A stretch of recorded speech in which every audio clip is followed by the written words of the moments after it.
ရှင်လင်းစွာမကြားကြွတော်မူပါယောက်ျားမှန်သမျှစိတ်နာလာတဲ့တစ္ဆာရှင်မကြီးမေတ္တာရှင်မကြီးတော့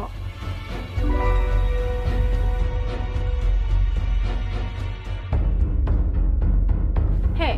နင်ဟာဘာမှလည်းမထူးကြလာဘူးငါတို့လက်တွေလည်းညောင်းလာပြီ ပြေးလေလက်တွေလည်းညောင်းလာရင်ဘာမှလည်းထူးမလာဘာရင်းနဲ့လုံးလို့လဲ ကဲပါအဲ့ဆိုလို့ရှိရင်ခဏလောက်ချလိုက်ကြမယ်လေ ညမယ်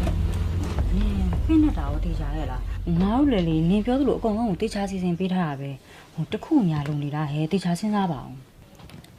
သိကြပါတယ်ဟာရွာမှာငါ့ဖပြနေကြအတိုင်းပဲပစ္စည်းတွေလည်းဘာမှမလိုပါဘူး မအောင်ဖြူပါလေလက်သမီးအစည်းအဝေးများတက်နေလားမသိပါဘူးဟဲ့ ဟဲ့မဟုတ်တာရှောက်ပြောနေ ကဲဒါဆိုရင်ငါတို့နောက်တစ်ခါတော့ပြင်ကြည့်ကြမယ်လေ ဟဲ့ပြင်ကြည့်စမ်း ရှင်မအောင်ဖြူမအောင်ဖြူအပြိုစင်ကျမပင်းဖိတ်ရာကြွခဲ့ပါ